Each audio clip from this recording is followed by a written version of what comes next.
કેમ કરવામાં આવે છે મહાદેવ ઉપર અભિષેક? ખૂબ મહત્વનો પ્રશ્ન છે. જલ, રસ ઇત્યાદિ જ્યારે સતત સિંચન થાય છે ને ત્યારે એવું કહેવાય કે એક એનર્જી બને છે. તમે સતત જલથી અભિષેક કરો, કોઈ બી રસ તમે લઈ શકો, કોઈ ફ્રૂટના જ્યુસ લઈ શકો, તો એનાથી સતત એક ધારા રહેવી જોઈએ, અને ધારા રહે એનાથી જ એક ઉર્જા પ્રાપ્ત થાય છે.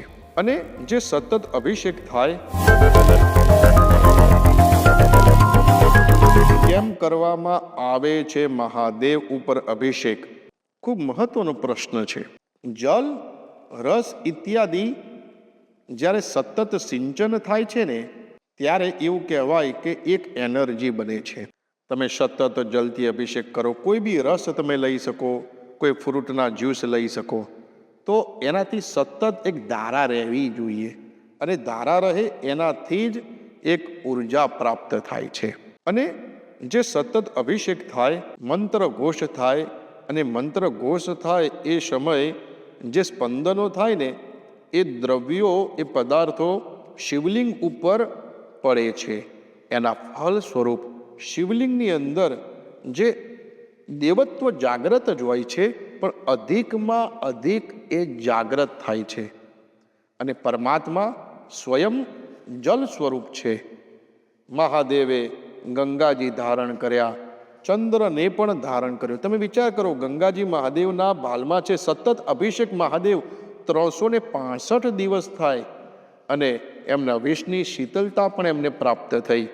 શાસ્ત્ર કહે, સજીવનમ સમસ્તસ્ય જગત સલિલાત્મકમ ભવ ઇલ્યુચતે રૂપમ ભવશ્ય પરમાત્મન. શાસ્ત્ર એવું કહે કે આ સૃષ્ટિની અંદર, આ સૃષ્ટિ જલ જે છે ને એ જીવન છે, અને જીવ જે છે ને તે શિવ છે. કાર્ય સિદ્ધિ માટે તમે અભિષેક કરો. શ્રાવણ માસની અંદર મહાદેવ ઉપર અભિષેક કરવાથી કાર્ય સિદ્ધિ પ્રાપ્ત થાય. અને અભિષેક કેવી રીતે કરશો?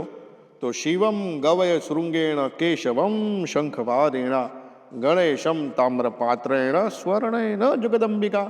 મહાદેવને અભિષેક કરવા માટે શૃંગી રાખજો. શિવમ ગવય શૃંગેણ કેશવમ શંખવારેણ. ભગવાન વિષ્ણુ પર અભિષેક કરવો હોય ને તો શંખથી અભિષેક કરાય. ગણેશમ તામ્રપાત્રેણ. ભગવાન ગણેશ ઉપર તાંબાના પાત્રથી અભિષેક કરાય. અને સ્વર્ણેન જગદંબિકા.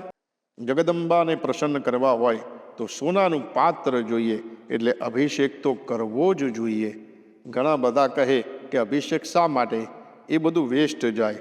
આપણે શું મહાદેવને આપવા વાળા? એ તો દેવાદિદેવ સ્વયં શિવ છે. जिनके रोम रोम में शिव है वही विष पिया करते हैं, जमाना क्या उसे जलाएगा जो श्रृंगार ही अंगार से किया करते हैं. આપણે કદાપી વિચારવું ન જોઈએ, એવા ખોટા વિચારો પણ ન લાવવા જોઈએ કે શિવજી ઉપર અભિષેક નથી કરવો. શાસ્ત્ર બી કહે, સાયન્સ બી કહે તો અભિષેક કરો અને જીવનને ધન્ય બનાવો.